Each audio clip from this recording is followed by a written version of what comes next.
Hi there, I'm Leslie Rock, and I'm going to talk about creating reading, writing, and research assignments for students in English classes.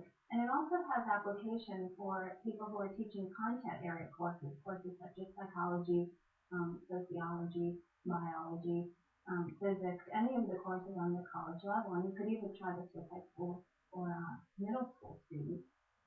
The key is to think about your reading and writing assignment as something that will involve content. And I think that's one thing that teachers often have a hard time with. You kind of want your students to write and you want your students to read, but you end up kind of giving them a mixed bag of reading assignments that don't have any real coherence or any sort of theme.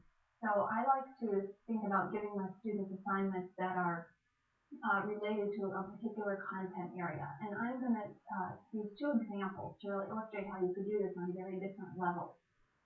First of all, I teach a class that is more of a skills-based class, and it's for freshman students in college, and it's a reading comprehension class, theoretically.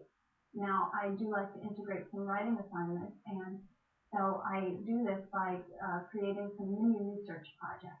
And one of these research projects is to have students read something from our textbook, our regular reading skills textbook, and then to go find an article in the library, and I have them use the computer system in the library instead of looking on the web, even though I know the web is the way of the future. I'm a little old-fashioned, and I like for them to actually go look in journals, newspapers, and magazines. Also, some of the information you get on the web is secondhand and it tends to be a little watered down, and students really need to be more exposed to firsthand information and to realize that there is a quality information on some of the issues that they're reading about in their books, that they are real issues that people are writing about, other than textbook authors. So that being said, I send them off to the library and I ask them to look for an issue that came up in the reading that we were doing, so that they're getting exposure to the textbook writing and then writing from a journal or periodical or some such source. And then they assemble their sources. So students usually come to class with an article that they've researched on the topic, and then I have all of the students write the name of the article and the main idea from the article on the blackboard in the classroom, the author's name, volume number, other things like that that might be pertinent for other students who would be interested in looking up the same article, because often students see a topic and then they decide they want to work on that topic. So there's a little information sharing in the beginning. The students come in, they write the name of the article, the main idea, whatnot, on the board, and then everyone browses around at these different issues that have been brought to class, and they decide on their research projects that they're going to do related to that topic.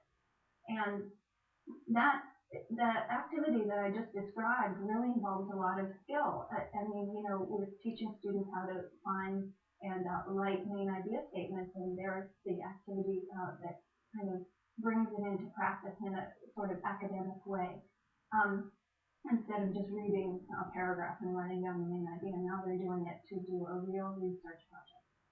So they look at these titles and main ideas, and then they go off and start their own research project. And you can really arrange this however you'd like. I usually have students practice the skills that I'm working on in class, like concept mapping. Maybe they'll go find the article, draw a concept map of that article, which means any number of things. It could be a timeline, it could be clustering. It depends on what the pattern of organization was in that reading that they were doing. And often it's a combination of patterns, which is good for them to see as well.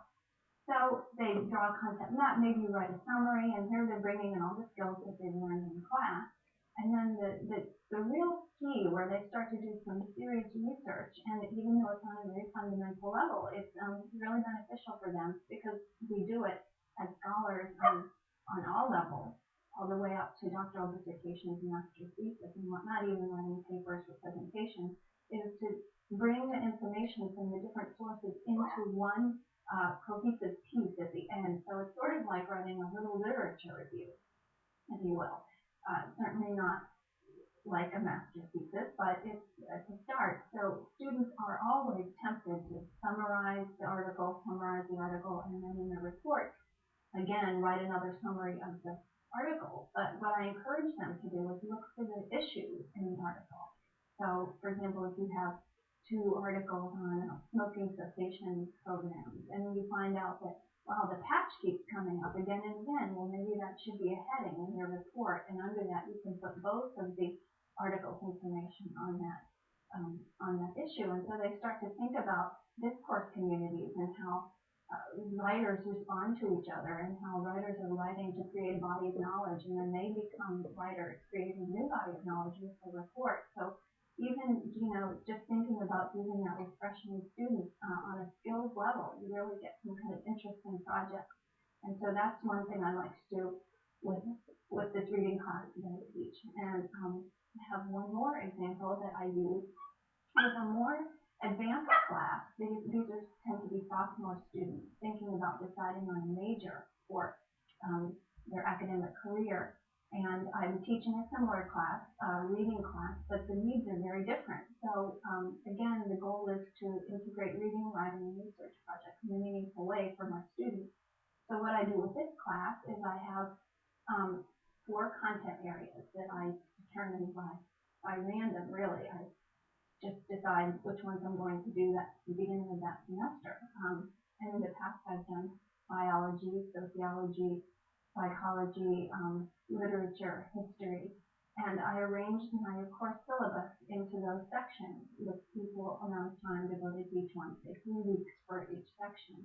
And then I have a guest speaker come to class from each of those areas and do a little mini lecture on some important content that they determine on their own from in their area. It could be one time I had a gentleman talk about he joined child psychology, so he decided to talk about Erickson's stages of development, and that was really perfect because it was contained in a 1-hour lecture, and it gave the students some content which they could then apply to their research project. So in that 3-week period after his lecture, we did all kinds of different research, reading and writing assignments, which then culminated in a short research paper, about a 7 to 10 page research paper. And doing that paper, they learned all kinds of things. They learned how psychologists talk about different issues in the area. They learned more in depth about the theory, Erickson's theory. They learned how psychologists write, how psychologists think. They learned about writing the psychology paper, APA style, and how to put the paper together, write an abstract, and the different sections of the paper, how it should be arranged. And they did this, like I said, for 5 different content areas. So students then, when they went up to their major courses, they knew MLA style, they knew CBE style from biology, they knew APA style, they knew how to arrange papers in the content areas. And I think it was a really beneficial course for students who were thinking about becoming academics. And like I said, these are just 2 examples of how you can create reading, writing, research projects for your students at all levels, and to add some content to what would otherwise be sort of vacuous English courses.